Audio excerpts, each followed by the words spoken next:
Hey.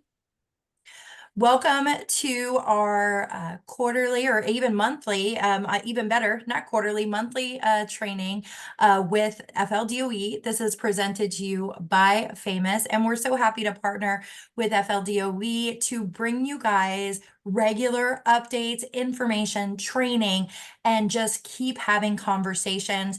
You guys are sitting in the seat, so we see so much value in coming together and chatting. And so we have several folks from DOE on the call today. So I'm going to go ahead and turn it over to Shauna Reed, and she is going to begin our presentation today.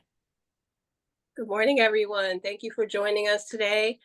We are excited about these sessions. This is our second Famous DOE monthly session. And so we thank you for joining. Thank you to Katie and to the Famous board for supporting this initiative and giving us the opportunity to work together so that we can provide these sessions.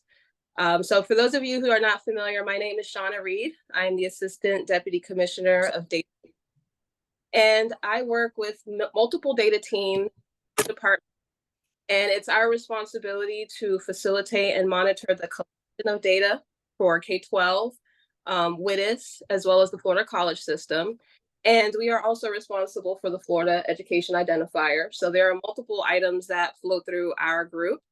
And we are also responsible for data quality, as well as communicating and supporting districts, as well as communicating with internal program areas. So we love this opportunity to talk to you all and give you all updates. And I'm also going to introduce some of the team members that you'll hear from this morning. We have Dana Causey. She has the spotlight session this morning. She'll be talking about the data quality DQ2 application, and she'll be giving you all some insight into the usage of that system, specifically around student, okay? We also have Lisa Milans, who is going to provide you all with updates for student, staff, as well as class size and FTE, if applicable. If we have anything or any items that we would like to talk about, Lisa will be bringing that up. We also have Chen Liu, who will be updating you on FLEID. And so today, we're just going to have a collective of topics that we run through. I'm going to start off some of the updates, and then I'll hand it off to the team members, and we'll take it from there. Okay, so let's get started. I do also want to mention that we have a number of our team members listening in today. So from all across the teams, we have our team members that you all might interface with daily, whether it's MSID, whether it's FLEID, the team members are in attendance. And so they're listening in to some of the topics as well. All right, so let's get started. As part of the DTI updates, one of the first things that I wanted to bring up for my list of updates is the My Florida Schools online portal. I don't know if you all have interfaced with the portal or if you're aware of what the portal is. So I wanted to start us off and kind of show a couple of slides of what the portal is and some of the roles that you all will serve locally if you are designated as a contact for the My Florida Schools portal. I will say I am homesick today, so if you hear me a little scratchy, forgive me in advance. I'm going to share my screen. Give me 1 second. As far as questions are concerned, you all can put your questions in the chat. We are monitoring the chat, and we plan to go through the questions as time allows. Okay. All right, I'm going to go ahead and share my screen. So My Florida Schools portal. And then you all let me know if you can see it. We can't see it quite yet. I just see your name, so I don't see it yet. Okay, give me 1 second. Please hold. For some reason, Katie, it's not sharing. So just give me 1 second. Okay, no, take your time. Sometimes Zoom wants to be a little slow. Your accounts are both set up as a co-host, so you should have permissions. Give me 1 second. So what I'll do is while I try to pull it up, we'll do it without the PowerPoint, and I'll give you some insight while I try to pull up my screens. So the My Florida Schools portal is an online portal that is available to parents as well as the public to provide an area, a centralized area, to show educational opportunities. I would really love to show you all the screen. Give me 1 second. course, Katie, I'm going to have technical difficulties. It worked perfectly when we tried it earlier. I know, you guys, just so you know, we are prepared. We tested this before you guys got on the call and it worked fine. If for some reason we can't get it to come up, Shauna, you can certainly email me and I can try it, or we can go ahead and add the presentation to the chat. So folks can just follow along if we can't get our beautiful technology to work. Okay, Um, I'll run through it and then we'll share it at the end because it doesn't seem that I can get the screen back up. So I'll just run through and then we'll share it if we have some time at the end. So essentially what the My Florida Schools online portal is, it enables parents and families an opportunity to find educational options for their students. The platform assists with finding schools with number one, within a certain geographic proximity, and also it has the ability to allow for filtering based on student needs. This portal has been launched. It was launched for district users on August 1st, and we allowed for, it says I might need to drop and rejoin. Can you guys still hear me okay? yes, we can hear you fine. Yes, we hear you. Okay. And so this portal was launched specifically to district point of contacts to allow them an opportunity to update the profiles within this particular portal. So the portal has profiles available. And what we do in these profiles is that we show characteristics about each of the schools within this portal. We are responsible for populating the information within the portal, and we ask for districts to help us update some of the information that we don't collect annually. Okay, so give me 1 second. I think, Katie, I'm going to go ahead and drop. Okay, I'll put you back in. Yeah, I'm going to hand it off to Lisa. She can start some of her updates, or Chen, and then I'll jump back in when I get back in. Perfect. All right. All right, guys, take it away for me. Chen, did you want to go or would you like me to go? You can go, Lisa. Thank you. Okay, sounds good. All right.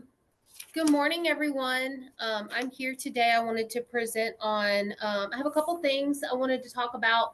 One, I wanted to talk about the changes on the database manual since our last meeting, which was the September 6th update. We are going to have an update tomorrow, but I don't know what's all going to be included in that yet, so I didn't want to bring it up today. So please go back and look after Friday and see what changes came out. The items that we're changing from September 6th, we had student course schedule, edit number 54.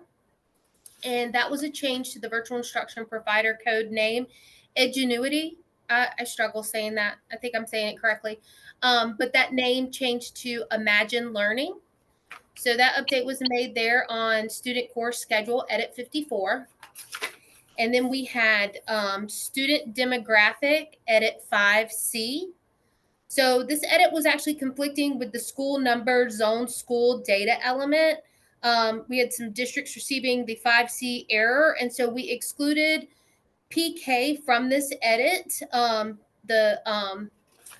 The data element was kindergarten through 12th, I believe, and we wanted to prevent people from getting this edit error, and so we excluded PK from this edit.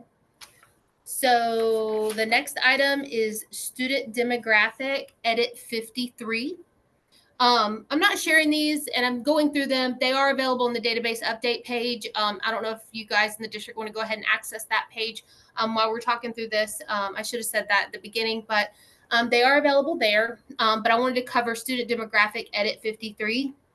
So we had some districts receiving this error, and they requested us to review the validation.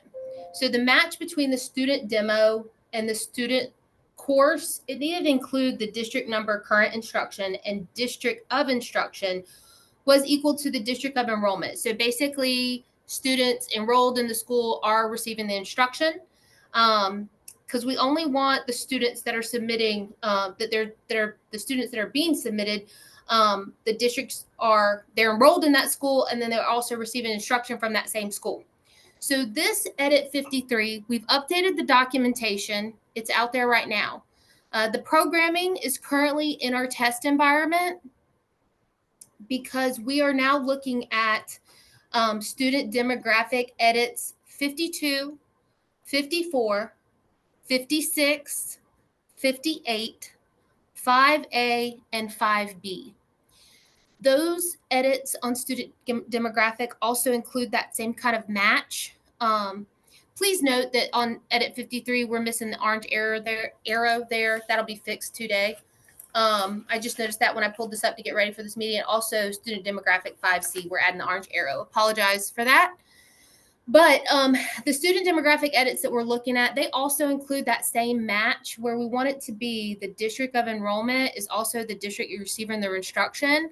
And so that also will help us with our programming as they're looking, as the program is going through and looking at these edits, it'll kind of knock out all those edits at the same time, looking for that same match.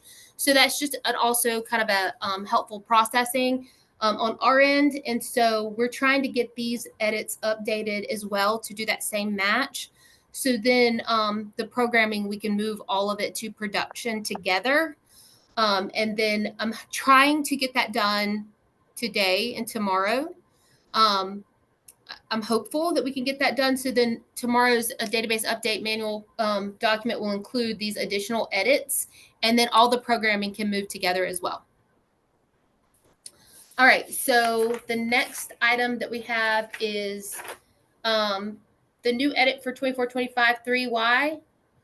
That was also Edgenuity was included on there, and it was updated to Imagine Learning.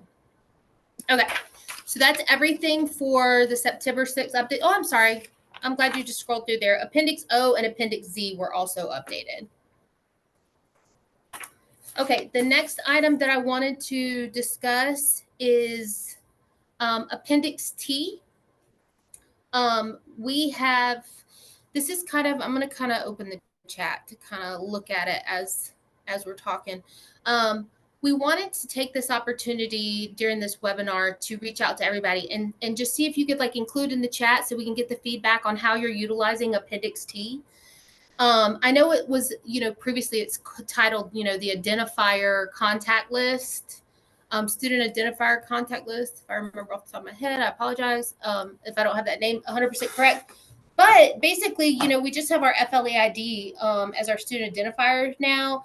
And we also have a contact email distribution list that the FLEID team utilizes. So we didn't necessarily want to maintain these two contact lists if there wasn't a need, but we didn't know if districts were utilizing Appendix T for any other reason. So we wanted just some feedback from the districts before we go out there and remove that appendix. That's what we were looking at doing, but wanted to utilize this opportunity to get some feedback from anybody. So if you would include in the chat feedback for Appendix T, if anybody had any questions about that, I think I might need to table that because there's more presentation going on. So I apologize. I was going to ask for questions, but I think if you could just include it in the chat, and then we'll get to follow up on that. Does that sound good? Yes, and I want to echo that also. Appendix T was traditionally the student identifier contact list. And so like Lisa said, we're maintaining the FLEID list and we want to know whether we want to retire it or not. Aaron was asking what is the other list that we should use instead of Appendix T. And we have the FLEID contact list for identifier resolutions. And that's currently within the FLEID application. But if you all are utilizing Appendix T, just let us know what you use it for. And if we need to condense it into one master list, we can, but we're just not clear on what the usage is for Appendix T. Like examples of what you use it for would be great. And why we wouldn't be using our FLEID contact list instead. Should be the same.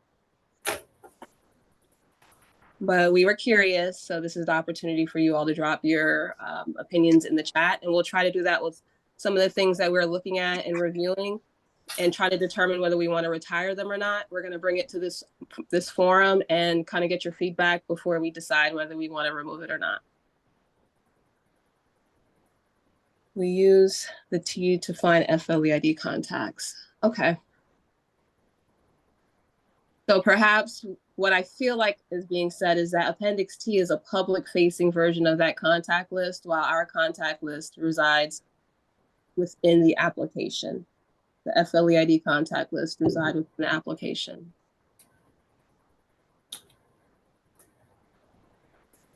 Okay, I'm seeing the responses. All right, I think I might be back in business. We'll talk about some of these questions around the Appendix T. We just wanted to hear your feedback. And I feel like if you all are looking at the chat too, Brian and Lisa, perhaps I think one is publicly facing and one is internal to the application. That seems to be the biggest difference. And people are using Appendix T.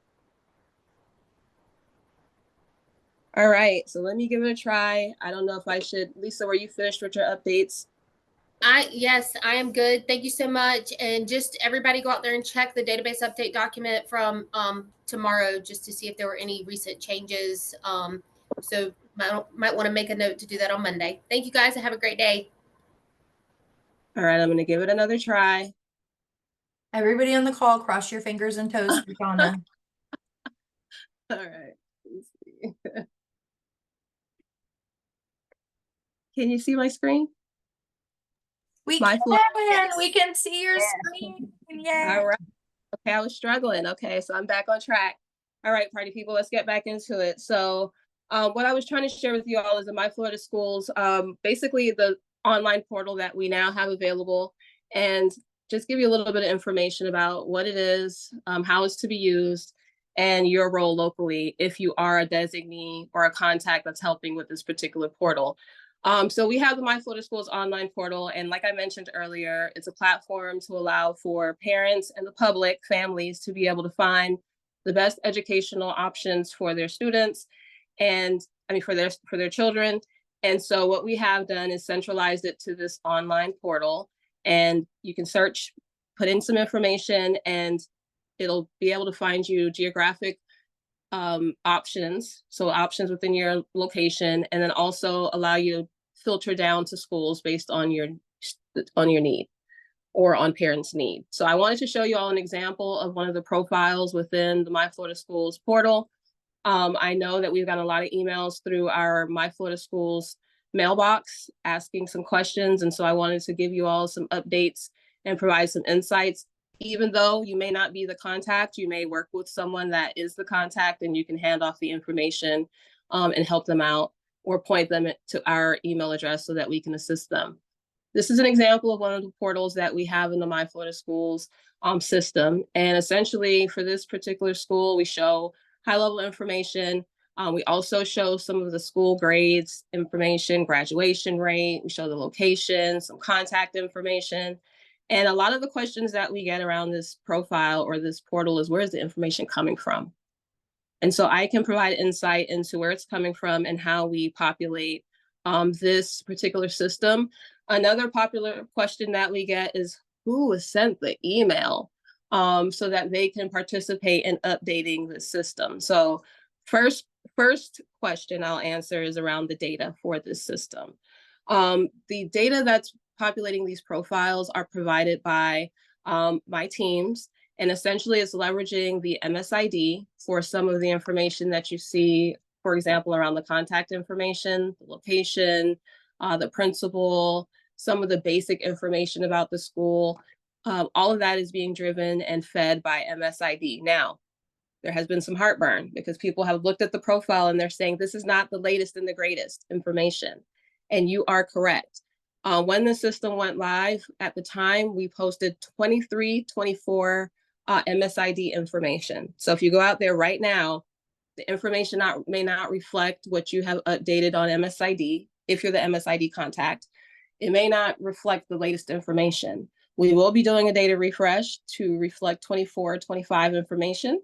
So I thought it would be important for me to mention it on this call in case you are one of the contacts or one of the representatives for My Florida Schools locally. We're just going to let you know that that data will be refreshed soon with 24-25 MSID information. Okay, we're trying to get it in on this week's refresh. I'm working with the team on that. If not this week, then next week. So we are pushing to have that updated ASAP. We recently updated the school grade information with the 23-24 information. We had some other items that needed to be refreshed across the screen. So we did that in one of our last refreshes. But as far as the overall information that's being pulled from MSID, that refresh would happen either this week or next week. We're trying to get it in this week, but worst case scenario, definitely next week. As far as the users that we contacted about this system, we use the MIS student list, and it was the primary point of contacts that were provided from the EIS contact list, the POCs. And we know many of you all saw the information, said it was inaccurate. I can share the current contact list so you all can see who we have as the point of contacts. And if you wanted to update that, if you already haven't sent in an email, then you can send in an email to myfloridaschools@fldoe.org. I'll send it in the chat so that you all have that information. There are other data points on this profile that don't come from MSID. For example, school grades, that's generated in the school grades office.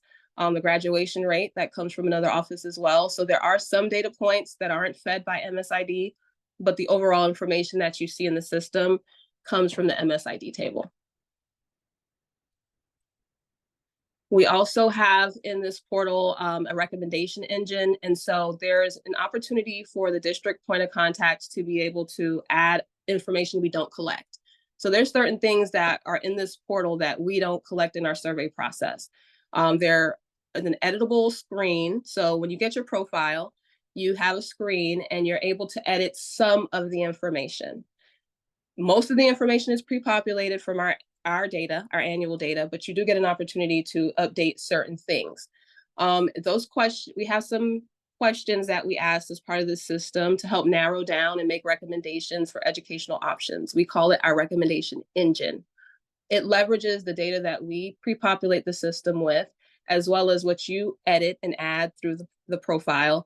And it allows parents to tailor their search for educational options.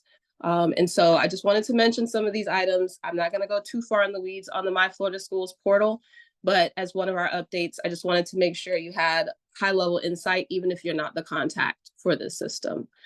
I wanted to show you all an example of the main landing page of the My Florida Schools portal. Essentially, you will be able to search by location or by provider name. You have a series of filters that you can leverage to drill down to see the schools that you would like to see. Again, this particular area is based off of information from the MSID, as well as those other data points that I mentioned, and it will be refreshed within the next week or two. We also have information in this system, not only for public schools, we have it for private schools, as well as early learning. And so for those of you who are interested in finding out more about the My Florida Schools portal, that is the email address. We are monitoring it daily. We did have a huge influx of emails over the last couple of weeks. So I will say thank you for your patience if you sent an email and you're still waiting on a response. We're working through the intake of communications that we've received. But I did want to mention that and provide that as part of our updates today. Shauna, did you see the question come in about the hours keep getting updated even though they're updating them?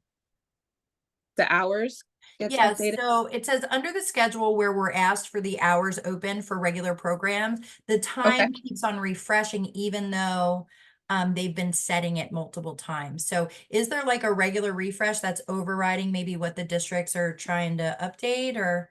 No, if you all had the ability to edit it, it shouldn't be overwritten, but I can flag it with the vendor of the system to see if that's a glitch perhaps. So it's the hours scheduled.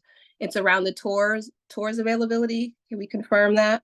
Yeah, so is Flagler, so this is for Flagler. Can you confirm that it's tours? It's the part where it says like your daily operational hours and Monday through Friday is pre-selected for us. And then it asks what your regular hours of operation are. I assume that was like your school hours. It's defaulting every time we refresh it. Every time we fix it, it keeps defaulting back to midnight to 7:15 a.m. as our hours. Okay, perfect. Thank you. I'll get that to the team so they could add that to their. So that's perfect. That's exactly what I want in these forums, to tell me the things that are occurring so that I can take it back to the team and they can fix it. So thank you for that one.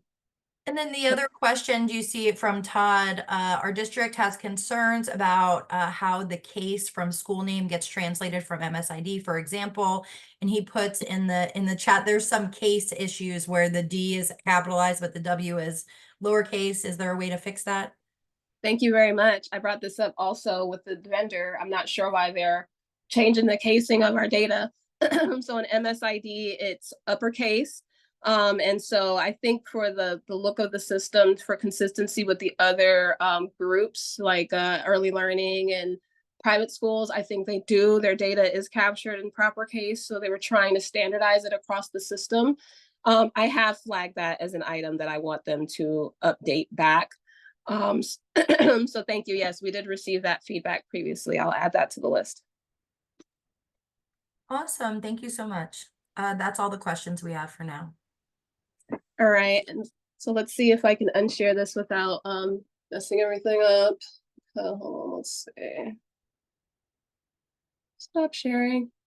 All right, okay, guys. So next up on the list, I just want to give you a brief update on the safety threat management portal project that we're actively working on. I know Andre mentioned it at FAMUS, and so I wanted to provide you all with updates in this session. So for those of you who don't know, the safety and threat management portal is a system where we're hoping to centralize threat management as well as CESA reporting into one system.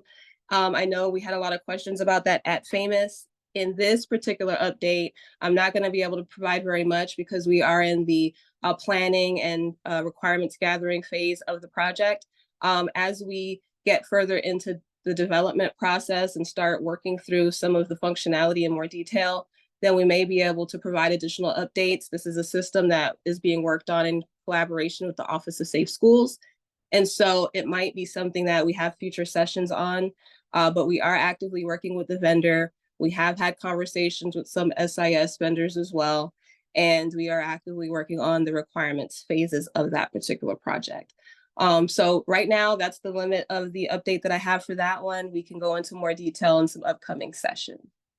I did want to remind you all, I know this may be the wrong crowd, it might be the safety presentation that might need to also hit on these topics as well, but I want to make sure it's communicated across all of the different communication portals. We do have school safety tools that are available, and I wanted to make sure that everyone is aware of those tools. The Florida School Safety Portal is available to local threat teams so that they are able to review information on social media monitoring, Fortify Florida, Baker Act information, as well as CESA information. And so I'm going to just talk to you all about the tools that are available. And if you all have questions, even if it's not your area, feel free to ask any questions that you might have. So again, it's called the Florida School Safety Portal for those of you who are not familiar, the FSSP, and it allows users locally, threat assessment users locally, to log in based on their threat assessment plans to search for information on within the social media monitoring tool, Fortify Florida tips, CESA information, as well as Baker Act information. It's a tool that's been in place since 2018, I believe, 2018, 2019. And so I just wanted to make sure that that was on you guys' radar, as well as the social media monitoring tool that we have available as well. We have some of the districts who currently participate in the usage of that social media monitoring tool, and others that don't currently participate. And I just want to make sure that everyone is made aware that those tools exist and they are available, even if you're not utilizing them personally or you're not responsible for management of those items. It's available, and I think it's important for everyone in the district to know that we do have that information available to you all. Any questions, feel free to put it in the chat. Those are my updates, and I'll hand it off to Chen. Hi, good morning. This is Jen. So I'm from FLDOE team, by the way. So for today, I just have one thing to share with you is the FLDOE annual extract file. So as some of you may notice that we released the FLDOE annual extract file last week. So this file includes the most current and active records from the FLDOE board for your district. So we released, this is the first time we release this kind of file. So we are open to any suggestions or questions. such as, for example, the file format or the fields we included in the file.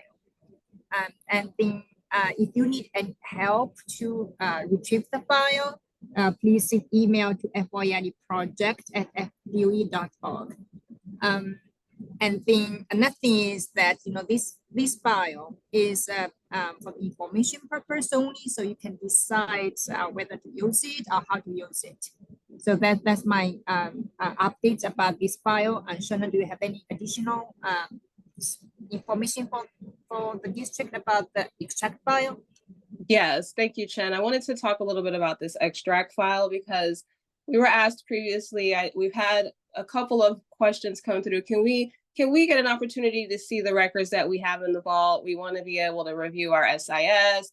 We want to be able to do some cleanup. Can we see informationally all the records that we currently have in the vault? And so Chen worked with the team to create an annual extract process so that you all have an opportunity to review your vault records. And it's essentially the latest record we have in the vault for that FLEID, okay? And so some of the questions we've gotten back on this file is, what are we supposed to do with it? What do we do if we see issues? How do we upload this? We gave it to you all as informational. It's really up to you how you decide to leverage that file. It's not that we're giving it to you with an anticipation that you do something. It's more an informational file for you to be able to see these are all the FLEIDs that we have associated with your district. And if for some reason you see any issues or discrepancies, you can take a look and maybe update through the legal change or corrections process. But we're not telling you that you have to do something with it. You can decide whether you want to review the records or not.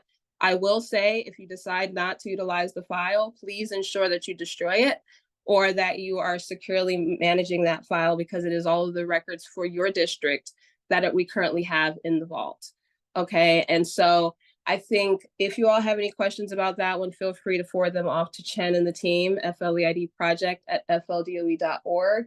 And again, like she mentioned, this is the first of this file. So if you all have feedback, please let us know. We put it out on the TIPCO folder. I think Connie had a question about who receives the file. Chen sent out a notification based on the contacts we currently have in our FLEID contact list, and let everyone know that we generated the new vault extract file and that we placed it in TIPCO. And if it wasn't retrieved within, I believe it was 7 days, right, Chen? It would be Right. deleted.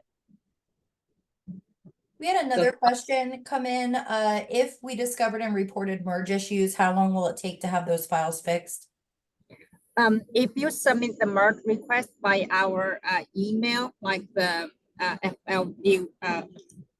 FLEID project email, usually we resolve the merge within the day. And then you can also submit the bulk merge request, like if you have a bunch of merge, like more than 10 cases, you can compile them in an Excel file and then send to our team. It will take about up to 3 days to finish the bulk merge. And we know, guys, merges is a long-running issue, and we are actively internally working on processes. We're trying to finalize and clean up and refine the corrections and legal change process before we switch gears to move on to something else. But we know that you all locally have expressed to us the merges being an issue, an ongoing issue, and it's a workload issue as well. We are working towards some refinements around that, and we'll probably bring it up in some of our upcoming sessions. All right, so that's our IT update session. If there's any questions around the topics we just covered before we move on into the main session, which is the DQ2 session, please put any final questions in the chat for the updates, and then we'll switch gears and move into the DQ2 portion. Okay. Sean, I saw 2 more questions related to the extract file. Okay. So the first one is, if you didn't retrieve the file on time, you can send email, I can repost for you. And then the second is how often the file will be posted. Right now, I think we plan to do that annually, but if we need to do that more often, for example, like, half a year or by a quarter, we can discuss that. I think that's going to be our future discussion. Yes, Okay. we had one of our districts report that like maybe they tried to get the file too late because when they went to go get it, it wasn't there. So Mhm. they would just email you guys and say, hey, can you repost it? Yes. Perfect. Sorry. Okay, I'm done. Okay. Okay. Hi, Sean. I noticed that the information on the MSID for some of our schools is incorrect. Will I need to resubmit the MSID file updates with the highlighted changes? On the MSID for some of our schools is incorrect. Lisa, is that a question for you? It says, hi, that the information on the MSID for some of our schools is incorrect. Will I need to resubmit the MSID file updates with the highlighted changes? So if we're looking at the My Florida Schools portal and and if there's some differences there, you might see that because it was the 23-24 data. If you're looking at the MSID application and you have something that's incorrect, we'll need to submit that to msid@fldoe.org. There are some instances where we will require a new application for some of the items, but if it's basic information, you can send it to msid@fldoe.org and we can get it updated. Our district is concerned with how case from school name gets translated. Oh, I'm looking at that other one. We answered that one, Lisa, about the casing for the My Florida schools. Yeah, so we're good on that one. It's on the list. Okay. It looks like you guys got all the questions in, right? Okay, so then we can go to the main session, which is the DQ2 session. But before we switch gears, I just want to let you all know we have also an October session planned. That will be Lisa's session, and she'll have a couple items that she wants to talk through with you all. And then November is a session that I'll be having. And for November, I think I want to give you all an opportunity to bring up some topics as well. But Katie will send out some info on those upcoming sessions. So, all right, Dana, take it away. Thank you, I think. Good evening or morning, I guess it is. I'm Dana Kazi, and I'm going to present to you the DQ2 system so that you, it's mostly going to gear, I'm going to gear this towards student data, and because we really want our student MSID people to use, not MSID, they're dropping your data for student in pre-flight to see that you can get it cleaner, faster before you drop it to the mainframe, because eventually in the near future, very near, we're going to be moving student into DQ2 on the production side. And that way you'll be dropping all of your data into DQ2. So let me start sharing my screen. Whoops, wait, I didn't pick the right screen. Yep, this one. Okay. Hold on. I think I did. Dana, we don't see anything quite yet. I know. It won't let me save this screen. I'm clicking on. Oh, wait. There's a button at the bottom that says share. Now do we see it? Yeah. Okay. Okay. All right. First time I've had to do this in Zoom. I'm good at it in Teams. Okay. So just kind of the very first part I want to do is just for anyone that has never used DQ2, I'm just going to give you some highlights about it. It is divided in two sections. It's a pre-flight and a production section. The pre-flight is for any survey data so that you can work out any issues and looking at your data, making sure it's clean long before the state processing time frame opens. And we're going to focus on the student data today. Okay. And in the future, we will have a staff and WITIS data. So we walk through just that type of data. Okay. So don't be afraid. I'm going to show you, this probably looks familiar from the workshop if you were there, but I just wanted to point out a few things in here. We are, like I said, two different areas.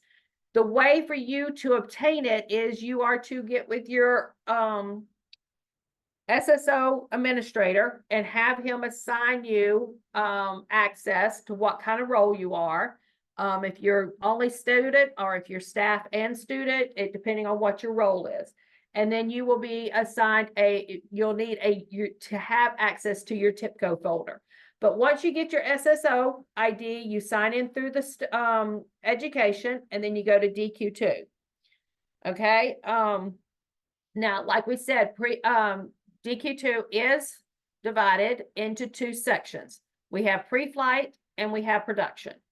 So once you get signed in, if you're only student, you will only go to pre-flight. If you're either one of the others, this is how you know once you drop your data into the different areas.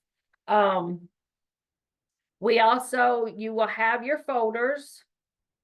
Let me go back to here. You have your in folders and your out folder. There will be certain naming conventions that we will talk about in a few minutes of how the name has to be a certain way. But just to let you know that DQ2 pre-flight, we try to open up so that you can practice dropping your data a month before the state processing date starts. That's our goal. That doesn't always happen. We may be a couple of days late. We may even be a week late, just depending on how many edits that we have to change for you. Just like Lisa just mentioned a whole bunch. She's fixing to report tomorrow that we were not aware that were coming. And so that will delay, but because they're validations, we will probably go ahead and open up survey 2 on Tuesday is our goal for this, for 24-25, with a caveat that says these validations are not ready. Okay. So we try, if there is some reason that you need to be something that's not quite ready in pre-flight, we let you know by a banner. Okay. And then when production, and I do talk fast, so I do have somebody watching your questions to make sure if anything pops up, I know about it. Production, we open production at 7 a.m. on the day that the state processing window is, and it closes at 59:59 on the day that the amendment closes. Okay, so just so you know that our windows are open. Pre-flight never does close. So you can drop, once we tell you that the pre-flight is open, it's there. All right, so let me go back to here real quick. Let's just talk about how the data flows with DQ2. So every district has a system that they collect student data in it, since we're talking student. And I'm going back to very basics for those that have never worked with our data, okay? Your system will need to build a text file, just like it does for the mainframe. It's a text file, and then you would drop it into your TIPCO folder. Your text files, as everyone knows, are the student formats. For student, there's all 19 formats that it could be. This is where you find the formats, where you know how long it is, what position each thing is supposed to be in. Exact same file format that you would drop on the mainframe, you would drop for us. It has to be a text file, okay? And the extension can be there or it cannot, okay? So once you drop it in your TIPCO folder, the DQ2 system picks it up, it runs all the edits on it, and then you will go out to your student upload file window and look for your batch job errors. You will process, and I'm doing this really quick, and we're going to walk through this step by step, but I just wanted to give you an overview of what we're doing. The batch job error report, you go through those, whichever records landed in this report did not get loaded to the warehouse, okay, or to the tables. They weren't clean. You clean them up in your system, recreate the text file of those records that you needed to clean up, drop them back again in your file. We process it about again. And once you've got all of the batch job errors are gone, then you can go and run your validation exception reports. So some of this is going like repeat, repeat, repeat. The next thing after you run your validations and exception reports, you will need to go make corrections that those found. And then drop your data again back up here as a text file. Look at make sure there's no batch error reports. So it is a way to, if I look at it in data in DQ2, is you can also drop small groups of files. You could do one school at a time. You could do, small subsets if you want to, okay? So the big critical thing that we have found is our naming convention, okay? And that is, you can find it on right here and here. This is for student, okay? It has to be DPS 1, your district number, GQ, F, and your the file number, Y, capital Y, the year, 24, 25, and what survey you are. It can have the TXT on the end, or it can be without it. To know what the FXX is, look at your appendix D in your user manual. And I have that up, just a second. Right here, this report. It's in the user manual. These are the numbers that you would have right here. This first line right here, okay? Once your reports start coming out, these will be the numbers in those reports. So this is a handy piece of paper to have close by. This is survey 2. Staff. I mean, I pulled up staff because that was the first one that came up. Where is student? Where is, oops. What's this slid past? Just realized that was staff. Hold on. Here's student database. That's survey 5. Survey 2. Hold on. All right, so we're going to be playing with survey 1 today. So these are the 5 files that we will drop today, and these are the numbers that we will drop, okay? So, and the other place that you can find this is also in our frequently asked questions. Once you get into the app, number 3 also gives you that format, okay? So while we're looking at that, let me show you examples of bad names that we get. And what happens when you drop a name like that, we can't process it because we don't know what it is. So it will never even show up in the UI.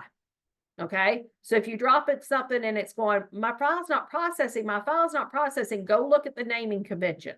Okay. This one has a $sign in it. This one has the percentage sign in it. This one took me a while to figure this one out. We don't have any files called GJ. They're either JU, GQ, GU. So this one is right there, the GU. And I mean, everything was looking perfect. I'm going, what's wrong with that one?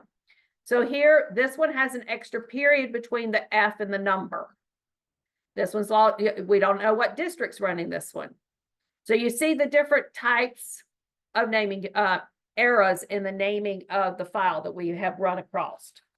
So that's one of our big concerns that we get. Also, if your file is not the right length, once we get to running it, if you're, I'll show you when I get there. Let's go ahead and start dropping files. Since I've showed you, you know where your file formats are in here. You know how to look those up. So let's go drop some files. Hold on, we're going to be in our test environment. I don't know if poor old Putman is here again, but we're picking on them like we did at the workshop. Right now, they have no data out here, or no files have been dropped, okay? So let me go grab my test files. Oh, wrong one. Okay.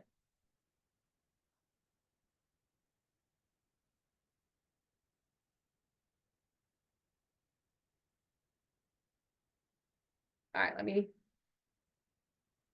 and this is I have gone out to their in folder, PK12 pre-flight, and their SSO numbers, this.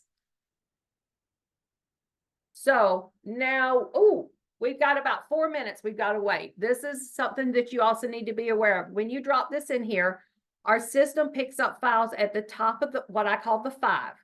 So since I dropped this at 10:51, we have to wait until 10:55 before these files will be picked up to be processed. So this is a good time for everybody to go get coffee or whatever. No, I'm kidding. Dana, can you answer a couple of questions? There's only like 2 questions right Sure. now related to covered so far. Okay. So one of the questions, I can read out the questions if you want me to. So one of the questions is, when can districts expect to begin submitting to student DQ2 production? And do you want? Yeah, we're hoping, Shauna is hoping for us to have it by 26. That's the hope. That's we're the hope. working diligently internally to see if we could make that happen, but we also want to see you all submitting your records through DQ2 student pre-flight, so that you're also ensuring that you're ready if we do make that switch over. So we can't say definitively 25, 26. That's my internal goal. But we're going to try to do this in a phased approach.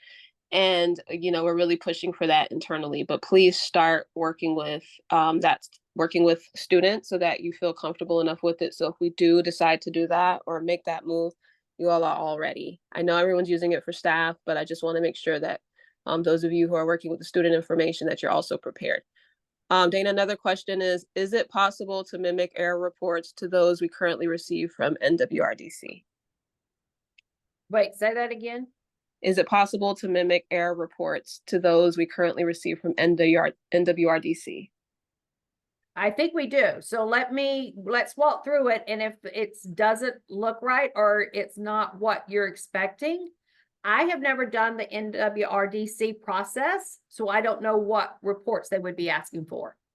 So let me show you what we have, and then if there's a report that you need, they can send us the name and we can investigate.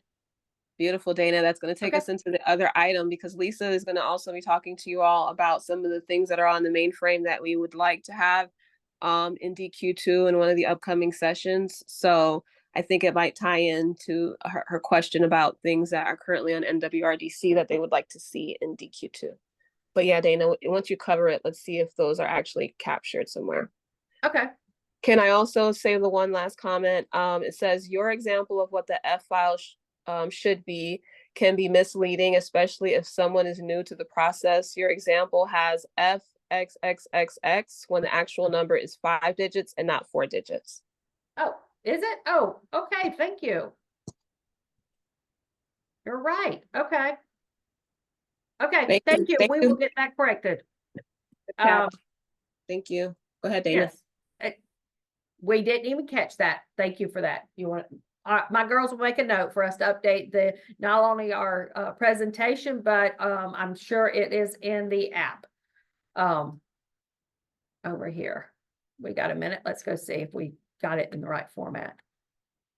1, 2.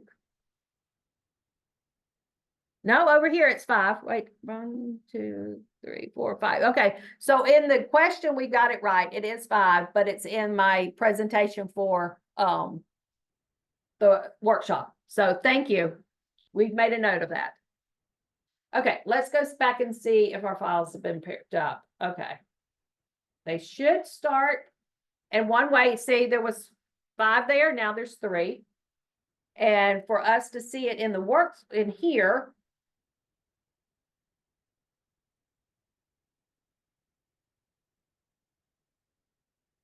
hopefully there's some still pending. They'll say pending as they get to working.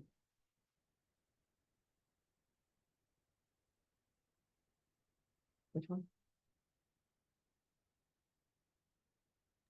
While we're waiting for the files, there was another question, Shauna, that may be for you and Lisa, is for these calls that are coming up, are they always going to just address student, or will they be addressing staff issues as well? It can be student and staff. Whatever we decide is the important topic for that month, we can go ahead and tackle whatever you think is imperative. So we can do student and staff at the same time. We can do a session dedicated to just staff. You let us know and we'll make it happen. Perfect, thank you. Right, you get files on top of those now. Okay. Oh, okay, drop it again. All right, this one on top. Hold on, somebody's just giving me an up. Oh. That's okay. And then will any of these presentations be available for me to get posted on the famous website, or? Yes, I think the presentation that Dana's working from is one that we used for famous last year.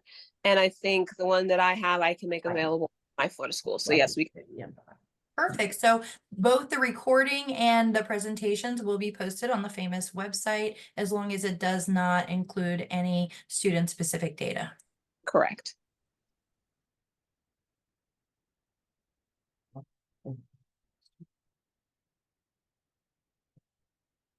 As long as I'm All right, so these are all processed. As you can see, this is the total number of records. None of them cleaned. All of them were rejected. So we knew these files will reject. So because we want to walk through showing you what to do. So now you've dropped all of these. You're going, well, what happened? Why did they happen? So let's go to, this was the smallest one of 35. Okay, so this right here, this record number 1 had all of these errors right here. Record, let's see, which one did I pick? Student exceptional. So if you look at the edit report, the error listing, error number 1, reject number 1, 4, 5, 9, 11, 14, 17, 20, and 2A. This record had those issues. Well, and you can also export it to Excel, but what does this mean? Well, if you scroll down a little bit further, here's our list of here's error, edit number 1, and its description. This one right here tells you that this district number is not Putman. We dropped somebody else's file in Putman's, okay? Because we wanted it to fail, okay? So that's number 1. Everybody has number 1, if you can see. Well, what's number 2? Survey. Something's wrong with this for survey 1, 4, and 5. School name is out of this range. So you come back up here to this, whichever one has 2. It may not be as found. Oh, there it is. This record right here has error 2. So I would go to the school number. This tells you what they are. You can export it to your Excel spreadsheet to have them right handy. How many of my record of error number 1, how many of my records have error number 1, error number 2? Here's a count, okay? This is what we can give you on the screen to help you figure out what error each record had. You see this one, number 5, poor old thing, he had a bunch of problems, okay? You can download them to Excel. You can, and even once you get it in here, you can select by school if you need to break your report up so that you export each one by school. You can export them all and then do the breaking up once you get it into Excel, okay? Each one of these files has errors, okay, in a report. So once you get them all corrected, so this is why the batch and error report is so important. None of these, if there is a record in this list, it did not get into the warehouse, okay? So if we looked right now, we have nothing in the warehouse for Putman for 24-25 survey 1 because nothing was cleaned, okay? So we go back to our system, we try to fix all these problems, okay? So we knew this would happen. So now I'm gonna drop some more. I've gone back to my system, cleaned everybody up, and now I'm gonna drop another set. Hold on, let me get my file open. Where's my info? Okay. I've worked on all of these. Oh, shoot, I did it again at the top of the one. Okay. So while we wait for those to happen, let's look. Is there any questions so far that I can answer, or I can just show you some other screens? Yes, there are. Oh, go ahead, Shauna. Go ahead. I was going to say, you can run through them if you want, Katie. I was just going to mention that they were asking, I think the student locator question might be for Lisa. Right. Around the survey 6, but I'll go ahead and jump to the other one, and then we could double back to the survey 6 on the locator question. They're asking, can you add an option to export as a PDF that includes the error descriptions in the report? Want me to say that one again, Dana? I think that was brought up at the workshop, and it's one of those that because each export is for this report versus this is a separate report. Now, just so you know, there is a batch and error report that should be, hold on, let me get that folder up. Here's my out folder for this practice run. Here is this batch and error report. It does, if you open it up, see if I can get one open. I don't even know which number this one is. So, What are you trying to do? huh? What are you trying to do? I'm opening it, but I mean the F60, so I don't know which format I'm opening. But in this, when you download it or you go out to your out folder, all your errors is in the last field right here. So this one, it starts with 01. Let's just do this one, 01, then 05, 06. These are all their errors. This one, where the 01 started. It's the And very last.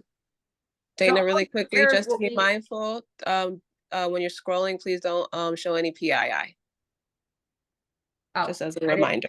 Yeah, that's why I'm saying I don't know what this one is. Did I open demographic by mistake? Yeah, you might have, so just be Okay. mindful of that so that we don't have any PII displayed on the screen. Okay. Just wanted to make I sure won't that was scroll back. But at Okay. the end of every file, there is the list of what the 2-digit error code was. So that comes out in this. So when you pull it out into an Excel spreadsheet or you pull it out from this file that's in your out folder, your batch for error does go into a text file in your out folder. Okay. So I think what was asked at conference was that they wanted us to somehow get, hold on, let me get this out of the way, that when you go to export this, this report also exported at the same time, like in a separate tab. And I'm not sure. Just put on the list for Yeah. future research on that Right. one. So the question is, can you add the option to export as a PDF? So we'll take a look and see if that's feasible or not. Okay. So you're wanting it as a PDF or Yeah. that this It's is a a PDF. PDF? Which one? Okay, we'll look at it when we get the question back. And Okay. and then for the person who asked the question, just add any additional details around what you wanting to see in the PDF. And then it said it would be nice to be all in one report, like the mainframe reports, instead of having to open 2 reports into one.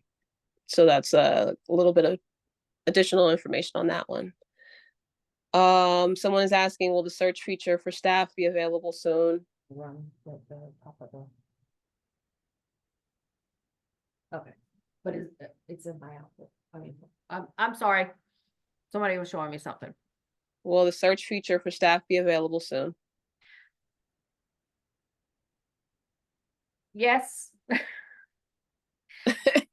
Yeah. No, Shauna, that's our scan issue. Okay, so we're working on it right now. Yeah. So we don't have any updates on when it will be available, but we're actually actively working on that one right now. Yeah. We're trying. It's yeah. Okay, so all of our files that we were just dropped were loaded. Sorry, we were talking. And so, oh, we still have 2 pending. Okay. So here's one. This one came out with 0 records, 0, 0, 0. When you see that, right? First of all, it's not a naming convention error. Okay. Because we knew what your format was by the name. Okay. But there's something wrong with either the length of the file or it is something inside the file has like a $sign or a special character somewhere in it. Usually it's the length of the file, especially when we're, if you don't go all the way out to the end to make sure it's the right, I think student demographic is 240. If you've got one record that's 200, that extra 40 has thrown off the whole file. So if you get all zeros, check that first. Check the length of the width of your file, make sure it's the right length, and then check and see if there's any special characters. Okay, let's see if these, okay. So we know right off our demographic is messed up. Transportation, we dropped 100. Oh, 100 cleared. Good. So we're breaking. So transportation down here, 46. We went out and we cleaned those up and we added some more. We dropped these files. No rejects. This is wonderful. You can click over here and it's not going to show you any errors. This is a wonderful process. Oh, whoops, I think nope, I got it. Okay. So once we have files out there, your next step would be to come over to reports. You've cleaned up what you can. And you run your validation and exception reports.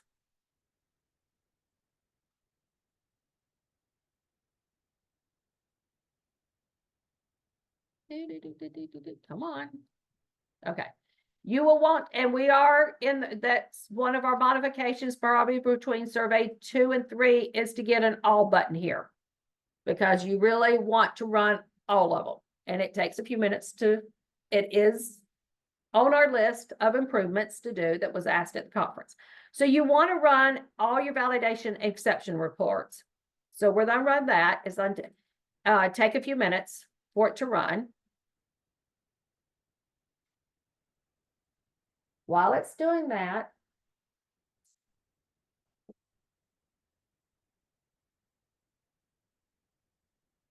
where did my email go?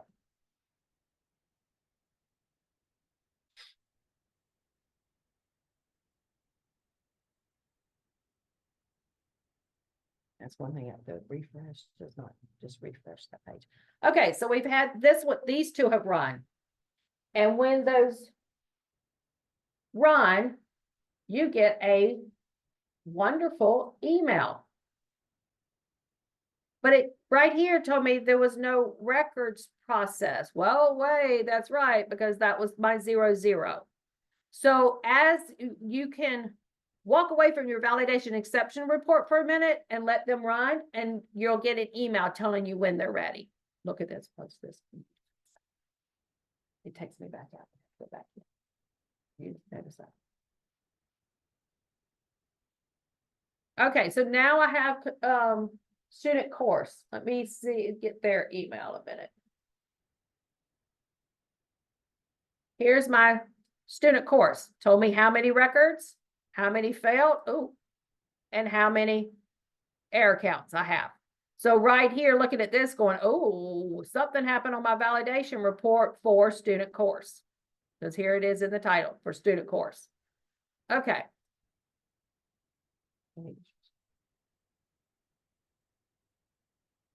All right, so we need to let these finish a minute. We're gonna fix that. I don't like having to keep coming back in here. Okay, so let's just go ahead and start with the top one while these down here finish. So now we're gonna go, okay, we processed 335 failed in validation. Why did that happen? So we come over here, same concept. This is our error report number. Here's the record. Why did it fail? Come down here, read our thing. Oh, it's because our demographics is not there, which we kind of knew because we had all zeros. But I wanted to show you how the validation works, okay? So now we've got all 365 that had the same error for a validation. So now I'm going to go drop my, hold on, let me get to the right here. Okay. Let me go drop a good clean demographics and let it start running while we're.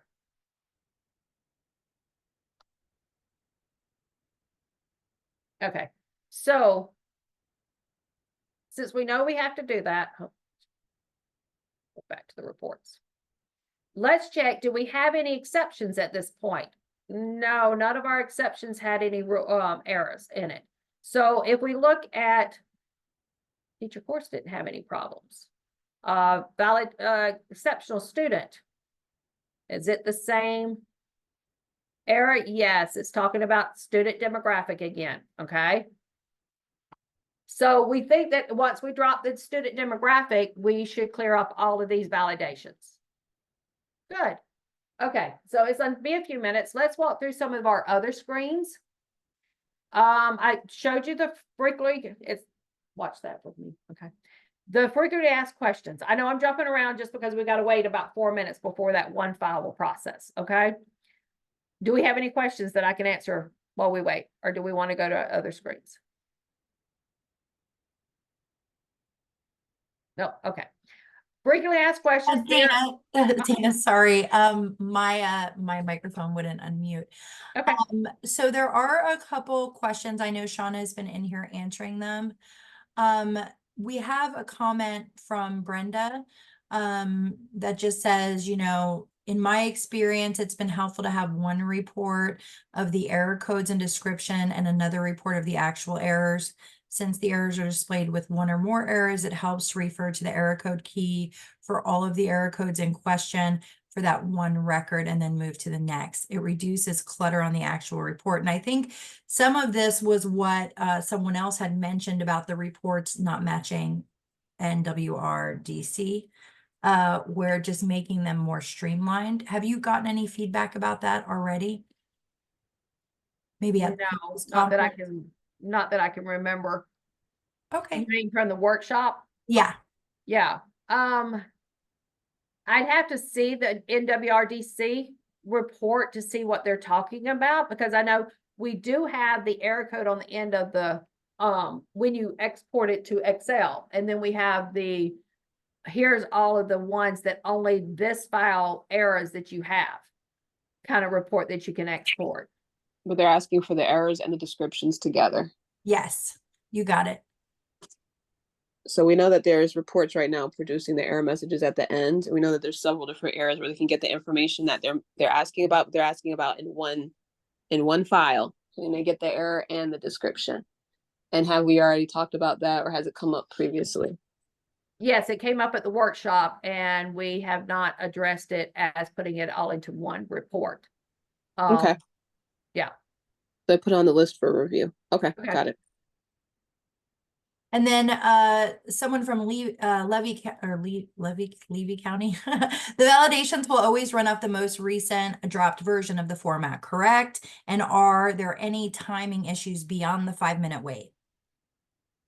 Just if it's a heavy pull, speaking of the timing first, if it is like right before a big processing, you are dropped in a queue and you'll run in the order that you were dropped into the queue.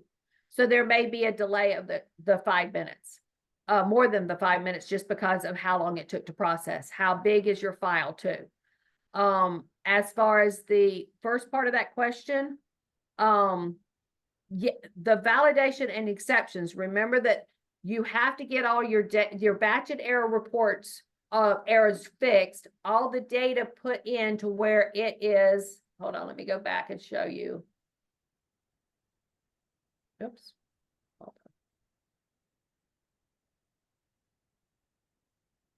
When you come out here and you see that all your 100, you have no rejects, that means this 100 records landed in the database. This 335 records landed in the database. They're clean data, okay? That is what the validation and exceptions run off of, is the clean data that's in the warehouse. The validations are, the way I think about it, it's two formats, but having to check each other.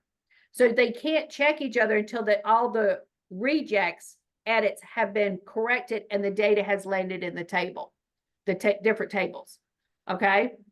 So that's why we were having issues with the validations before. It's because we didn't have our demographics. Remember, our demographics came out with all zeros. So there was no demographic data in the demographic table. So now we've dropped a file. It's pending. It's been picked up and it's been processed. It has 353. I have no rejects. So now I have clean data in demographics, transportation, exceptional, teacher, and student course. Right. Okay. Now I can go back. What you would do here is go back and rerun your validations to make sure what you corrected is going to correct the validations. Okay. So here tells you what the last time you ran it. Yes, we ran it just less than 10 minutes or 20 minutes ago, but you will want to rerun each one of them to make sure that what you corrected in one table didn't cause an issue in another table or in another format. Okay. Or another format. So let's submit this and it'll take a few minutes to run. You will once again get another email that said it ran.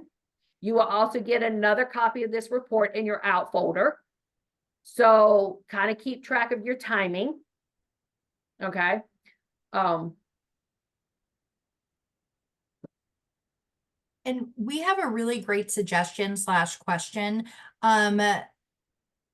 Do you have, so let's say I'm brand new to my role. Do you have like a getting started with DQ2 training video available that folks who are brand new can just review and learn the process? Or is that something that's being considered at all? We don't have a video that I know of. We do have the user manual.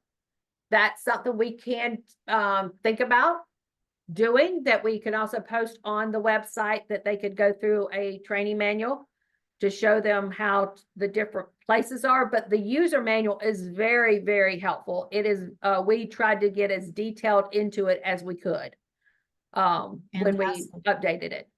Okay. And Okay. then we have a couple more. Does it mean that there is one record rejected regardless of the number of records that are clean, that the validation / exception can't be run? Okay, reread that again. So if there's one record rejected, regardless of the number of records that are clean, does it mean that the validation exceptions can't be run? No. It means that all the other records did get in the table. That one record won't be in there. You can come and run the validations on just those clean records, and not that, just know that that one record that has the reject is not in the tables. Okay. Yes. So as long as there's a record in your batch, as long as there is, hold on, let's go back to the batch.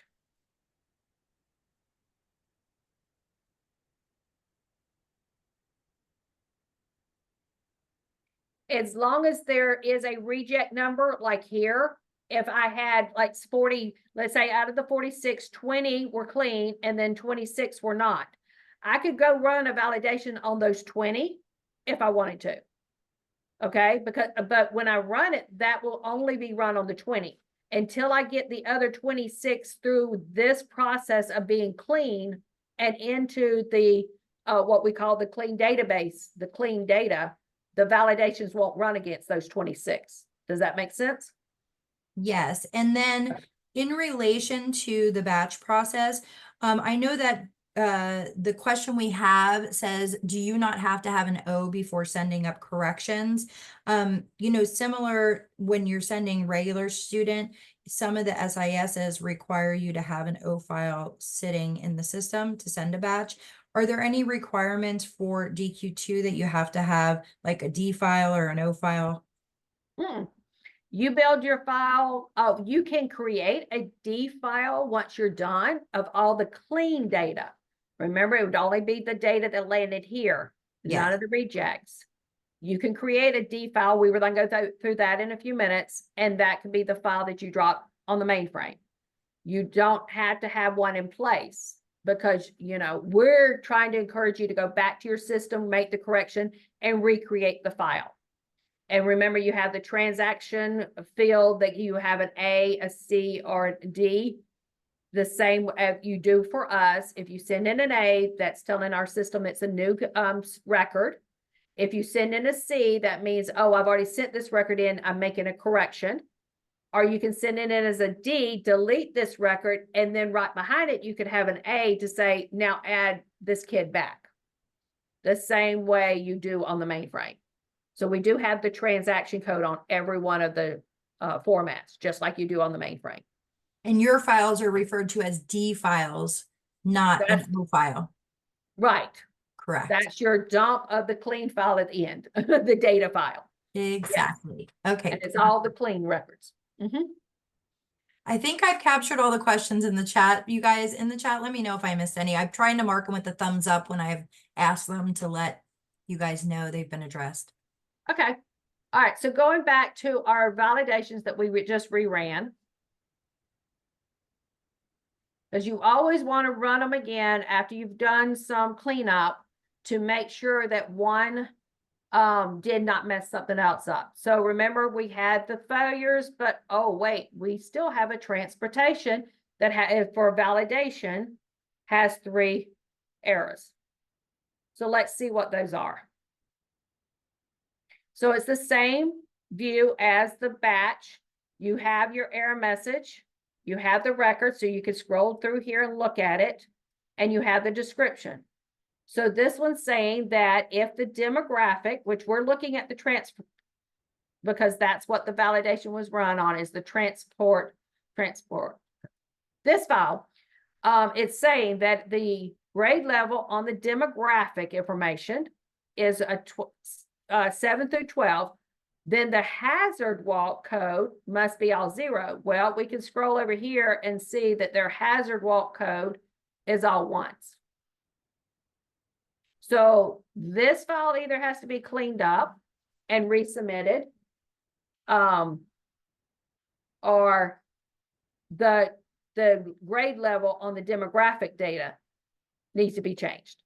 So that's where you got to go. Do I clean up the demographic, or do I send in 3 more transportation, these 3 records back? Okay. But these are clean records. So when you send the transportation records back, you can do a C with just the clean, this cleaned up, and it will get through this. You would send it through the batch, make sure it got clean. Everything else was clean. It updated it. And then you come back over here and run the validation again. There are some reports. All right, to verify between the validation and exceptions, the reject edits and the validation edits, we expect you to clean up. If you run the exceptions, if you get some exception errors, those are ones that we're going, hey, here's a red flag. You might want to check this out. Is this really the correct answer for this person, the code? Like a red flag would be, do you really have somebody teaching at your school in their 80s? Do you really have somebody teaching at your school that's only 15? Because that is an edit that we do on, I think it's birthday or something. So for like staff, that's just off the top of my head. So exceptions are more red flags. You might want to look at the data. Validations are you really need to clean this up. And some of the validations could hinder money if it has to do with FTE. So, all right, so let's see, what else was I going to show you today? Okay, D files. All right, do we have any questions about the way the data flows through DQ2? You drop a file, you look at it through submission. This is, I have submitted the data, and it will show you all the different submissions that you've had. Okay, they're still out there reflecting. And then when you drop another set, it will push it down further in the list, kind of thing. If you wanted to delete your data, I'm not going to do it right now. I'm just going to show you the report. It tells you how many files you're fixing to delete. Because we dropped 2 files of each one of these types, it tells me 2. Remember, one was a set of all the ones that had rejects, and the other one was the cleaner data. We've dropped 3 student demographic files. It's not going to tell you how many records it's going to delete. It's telling you how many files you have out there. So, but it also keeps a record of who deleted. So be aware. If somebody and only you have to have the rights to delete. Not everyone can delete. Okay, admin has to set it up. Dana, is there an option to select all reports instead of selecting one individually? Yes.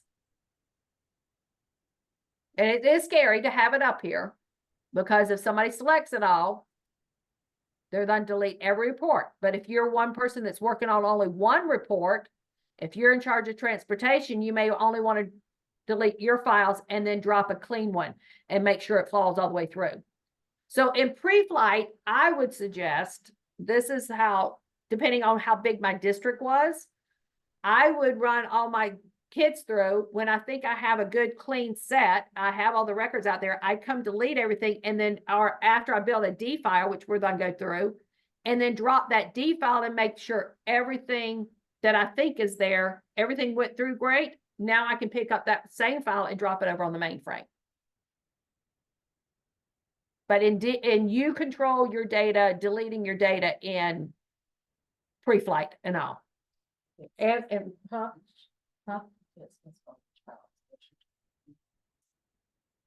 You can't just pick one from here.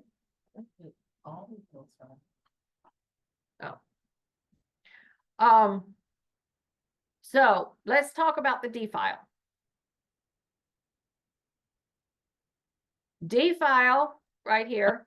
Oh, Dana, hold on one second. Are there other questions? Katie, I'm having internet issues. It's going in and out. Are there any other questions before she moves on to the D files, or did you cover everything? So one more question on the validation / exception report request screen. Oh, we already answered that. They asked the same question. There is a select all. So no. oh, not on this one yet.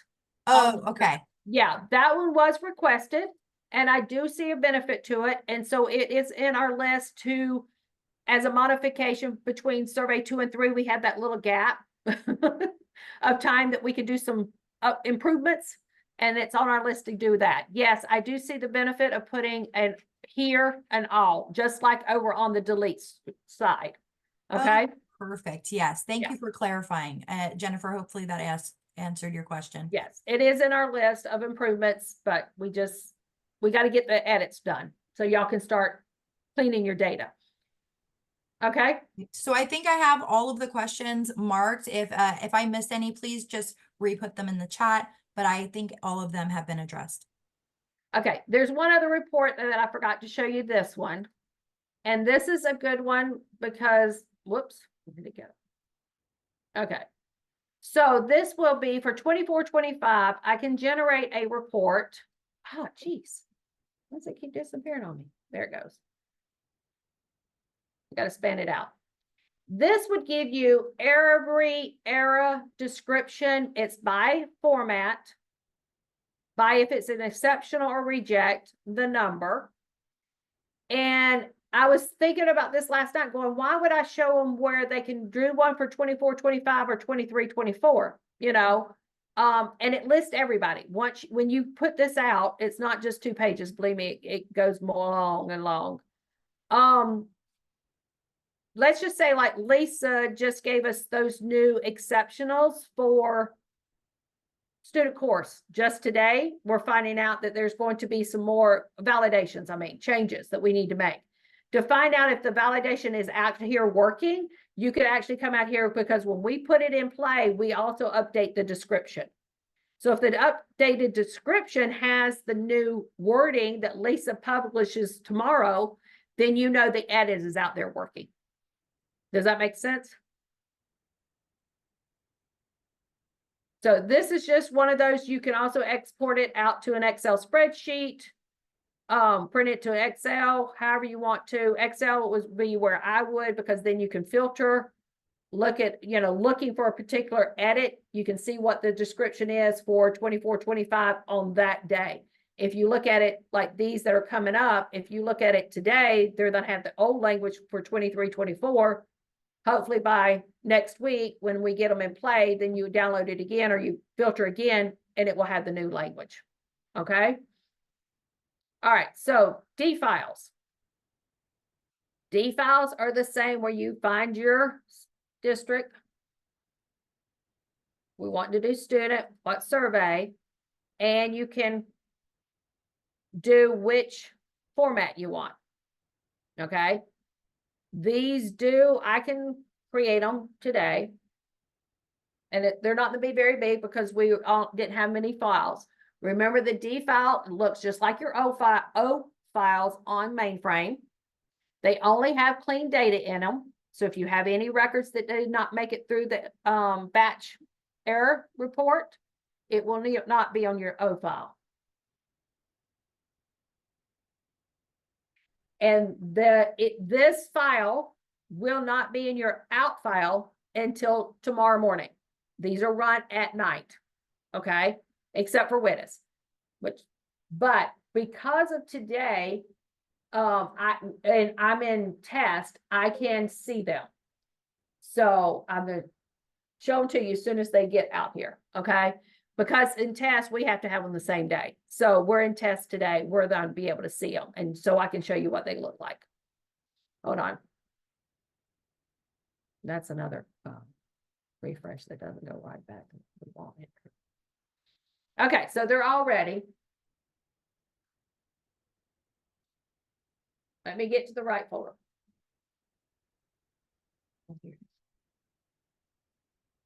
Okay, so it's gonna take a minute for it to get here, but while we're waiting for, oh, let me back up because that was after our last validation. So now I'm going out to 90, the pre-flight. Here's all my validation reports. A minute, let's open one up just so you can see. This is the transportation one, I'm sure, since that was the last one that had 3 errors in it, just so you know what the validation reports look like. These will be in your out file. However many times you run it, you'll get a copy of it. So here's those 3 records that had issues, if you remember. Okay, so you also get a report. Whether you use the UI to go and fix it. Oh, shoot, I just closed myself out. Sorry. Clicked one too many buttons. Give me just a second. If you run the validation 5 times, you'll have 5 copies of the validation reports out there.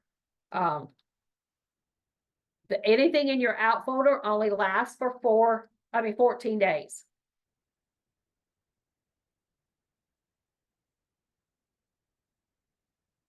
Sorry about that. Let me get back into. Is there a plan to generate D files more frequently? Meaning overnight is not fast enough? Good Why would question. we? Jennifer, can you elaborate on your question there? We use in regular production with Northwest Regional, we use the O file to determine if we're sending changes, deletes, or adds.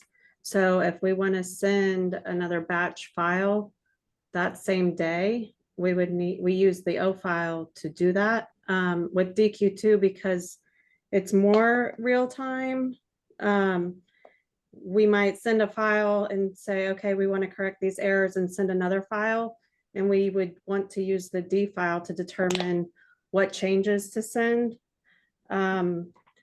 Because there's not a D file generated the same day, we just end up deleting everything and resending everything as initials.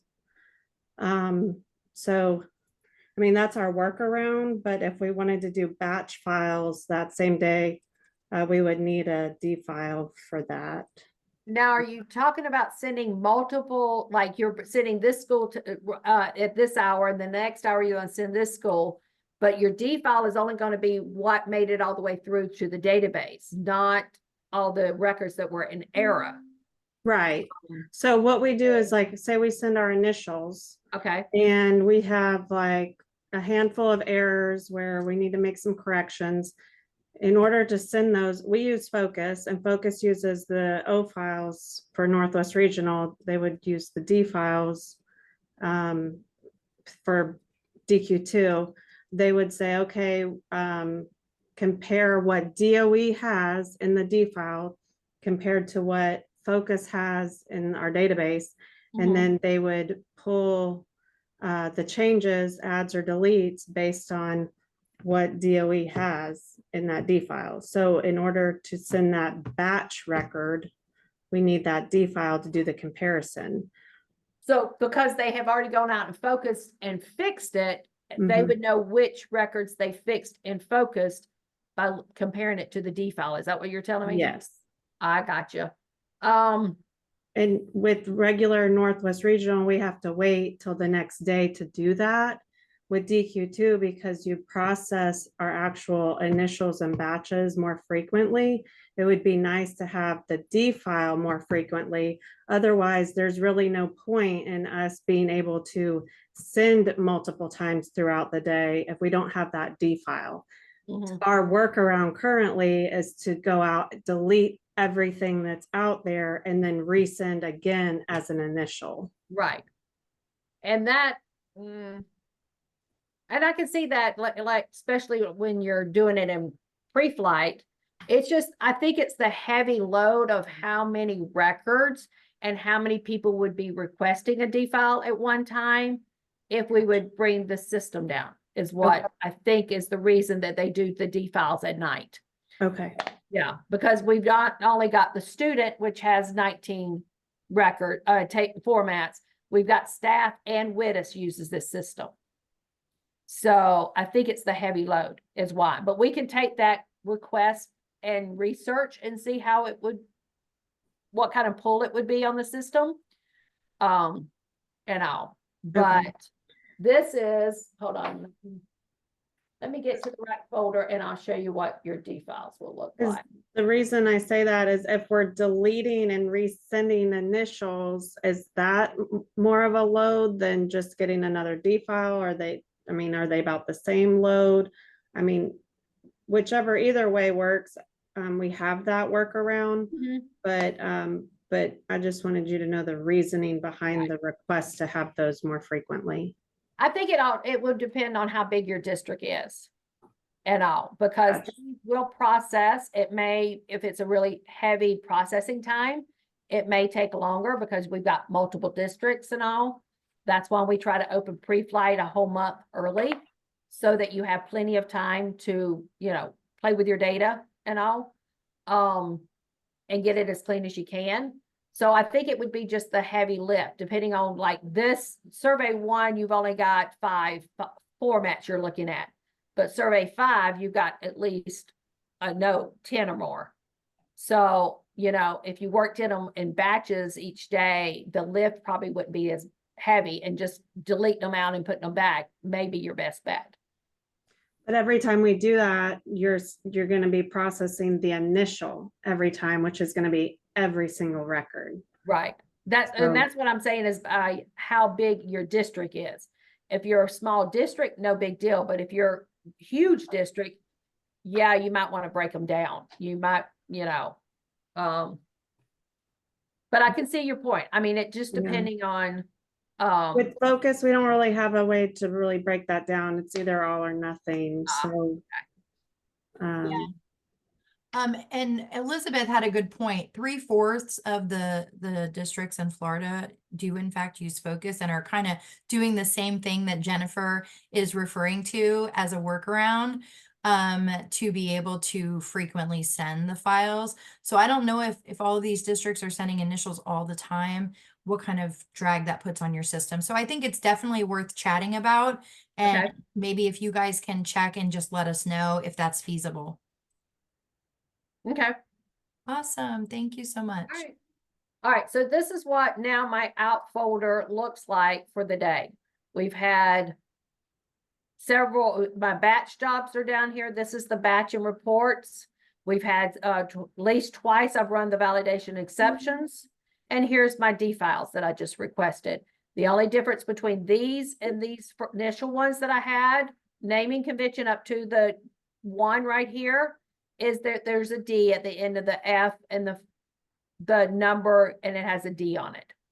And this is all the clean data. So it's in your out folder under TIPCO.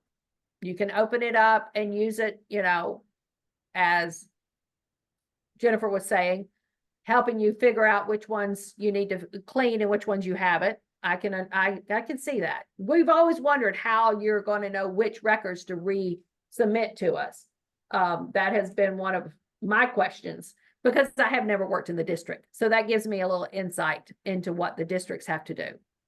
So we'll take that back and discuss it as our team. Okay. And with the leadership. Perfect. All right. Anything else? Anyone else have that Let me see if I've done everything that's in my folder that I was gonna show you today. I don't see any other specific DQ2 questions. Just a lot of folks, really echoing that, hey, this is this thing with allowing the defaults to be available more frequently is really great for all districts. So people are, I guess, dealing with the same problem. So Mhm. that's fantastic. Okay, and while we're on the topic of us getting you into production, can Katie, Yes. preferably, that everybody sends one list. Is there a list that we can get like the top 5 reports off the mainframe that you use to help clean your data that's not already, I haven't shown you here in DQ2? Yeah, so we can put out, oh, sorry, go ahead. No, is there another type of report that you could select that would also help you clean your data or know that what data got into you? Right now, you have a choice of 3. And if we could send us like the top 5, maybe, of other reports that you use once your data is in the system and clean. There is one other, there's a few that I know will be out there once you, we put you over here in task. I'm gonna show you the one for staff. Yes, so So- for gathering that information, Dana, Shauna and I have spoken with a process for gathering information like this from the district. So I think it would be great if I put together like a Google form where we can request this information and then you can see it in a format that's a little cleaner than the chat is. So Yeah. is it okay if after this call, I Yes. go ahead and send that out and gather that Yeah, data? that's what I was saying is if this is something I just would like people as they're going through, okay, survey 2, what reports are we using to help us? Perfect. Let's send it to Katie so we can get our list in. It's not something I have to have today, but this is one I forgot to show you. This is your actual report that shows you everything that your district has processed. The last thing I did today was ask for D files. Here's where I did some validation exception. And I know why I keep losing everything. The good thing about this is also over here to the side, it tells you who ran it. I think I got to get my screen a little bit wider. On the end, it tells you who requested what. See? So the only one we can't tell you who dropped the survey data because it goes in the TIPCO folder. But if you request a validation or exception, you're going to be marked. So this is also a report that is in DQ2 that you will be able to use that will show you, and you can even do it by a particular file. So if you're only working on your file, you can see what the last things were done for that file. Okay, so this is another one. It's called edit status that is out in DQ2. Okay.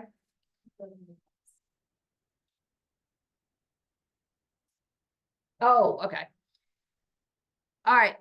And that's the person that requested it. You're talking about these. Oh, okay. So when you drop the survey, I forgot this part. Sorry, I have somebody in here prompting me on things I forgot.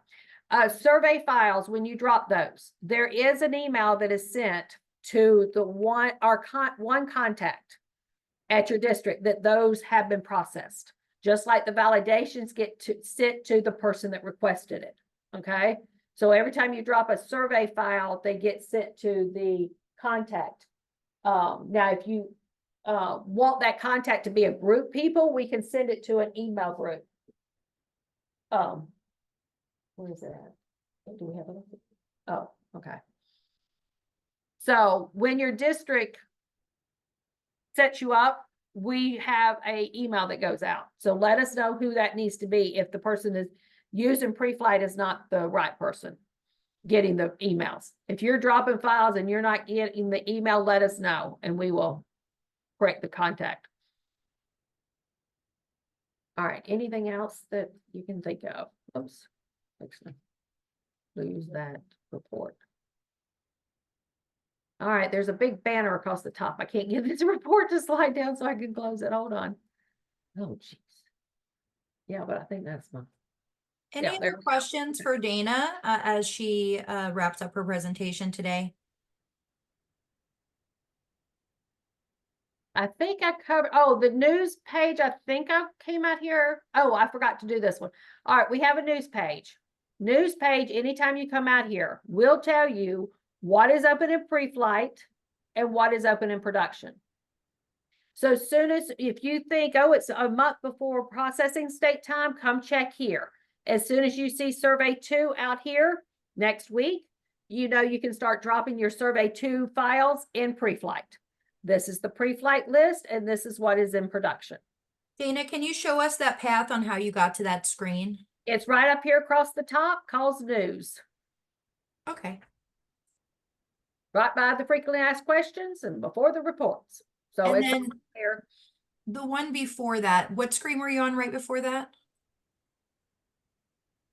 Where One with the reports, Dana, the one where you were going through the reports. Oh, okay. Yeah, this is the reports. If you're just student, you would have these 3 plus this one that it's not showing up and we need to fix that. Your edit status will also be here and it's not showing up when you, what the type, we need to fix that. So this is just when I go into reports, these are the 4 reports that you will be able to see right now. Perfect. Okay. Unless you're an admin and then there's some others. So depending on Any your. other questions here for Dana? I have one question that's going to be for Lisa and Shauna, but anything else for Dana before we wrap up here? Okay. I don't see anything else in the chat, Dana. We really appreciate your fantastic presentation and answering all those questions. I will get with your team and put together a form to gather that data you requested. Okay. All right, great. Thank All you. right, thank you. Now, Shauna, I hope you're back. I know you're having some bad weather, but that question me and you spoke about a little bit before the presentation started. Someone else Yes. chatted in. Is there could there be a centralized location, sort of like Dana's news tab that says like, here's our process timeline for all different processes that you guys are doing? And I think one of the things that we talked about prior to the session was that I think that it's actually a really good idea and that it's not something that we talked about recently, but I can add it to the list. And in one of our upcoming sessions, we can provide an update on whether that's something that we can definitely make feasible within this year or one of the upcoming years so that we can compile our information in one central location. I don't disagree. I think it's a great idea. Perfect. So, Robin, on that question you put in there, thank you for your suggestion. That would really help everyone to have one spot to go get all those process dates. So thank you so much. Are there any other questions for Can I just, everyone? one item for me, Katie? I know from the last session and from this session, we have a lot of great ideas and feedback and recommendations, depending on what sessions we have. And I think, I don't know if we could work collectively to create a master list of all of the questions and feedback and, recommendations so that when we have a session at the beginning, we can go through the items that either we have decided to implement, that we have additional conversation on, and just give a status so it doesn't feel like you're bringing up all these great items, but what's the status? If we could have a running list of these items and then each week or each monthly meeting, we can check through the ones that we've actually started making progress on or the ones that we were told, no, we can't do, or we can just give a status so that everyone knows what's happening with the items that have been brought up. Because we've heard a couple of these things on multiple occasions. And so I think we should be able to just run through it and say, hey, this is where we are with that. That's So fantastic. I can go through the last 2 meetings where we saved the chats and I can Okay. pull out the suggestions and start like a shared Google Doc between Famous and your team. And then Yes. you can review those as we move forward. And then I'm not sure if your internet was fine, but Dana had asked for some feedback on the reports that folks are going to be using. So we Okay. can also collect that data and kind of have a shared document. Okay, perfect. Awesome. I think there was a question that we said we were going to double back to that we didn't get an opportunity to. I don't know if Lisa's still on the line, but the question about when will Survey 6 be loaded to the student locator? I responded to the chat. Oh, okay. I think another question came through, so maybe reiterate the Yeah, it's response. September. Right now, the production processing date is scheduled for September 20th. Okay. I did want to I wanted to have a comment, not necessarily a question or anything. I wanted to let everybody know I've been told we've got a lot of questions in our shared mailboxes regarding reference files for survey 2. Just wanted to make sure everybody, we're working on them. I'm hoping to have everything done by close of business Friday, and of course that means we need it done, especially since DQ2 is opening on Monday. For survey 2. So I just, to alleviate any other questions, we're trying to resolve them and have them posted by close of business Friday. Available in WRDC. Wonderful. All right, thank you. At some point, Katie, I think if we could start getting some topics that the districts want to talk about. If not, next month, I know Lisa has her session, but in my session, I'll also be covering a number of different topics. So if there's things that they would like to talk about, if we could start getting some of those topics sent to us so that we can consider including it in our upcoming sessions, that would be great. Yes, so people were asking like, hey, can we get those dates so we can put them on our calendars? And I think that it would be great if, ahead of each of those calls, I'm perfectly happy to send out a feedback request that says like, hey, and so I can't remember, just remind me, do we have dates yet on those October calls? Say that the dates. Do you have dates on the November and October? I don't recall. I don't recall if we actually locked in the dates for October, but we'll get you something on that one soon. Okay, yeah, let's do that. This way people can mark them off and then I can send out the survey. Okay, got it. Perfect. Last question. Will student locator utilize FLE ID for search? Does that make sense? Lisa, if you have any info. Yeah, I see that one that came up, the last one. If you have any info on that one. I think that that's something that we could take back. I can't, it's not doing it right now. Okay. But that's not something that we can't take back for feedback, and we can kind of research it on our end and look at what that would be. Okay. Fantastic. Right, Well, thank you. thanks to everyone who attended the call and a lot of good feedback here. Thanks again to the FLDOE team for taking the time out of your schedules and hanging out with us, presenting these great sessions. Thank you, everyone. We appreciate you. Thank you for attending. Until next time, guys, have a great weekend. Thank you. Bye, guys. Bye.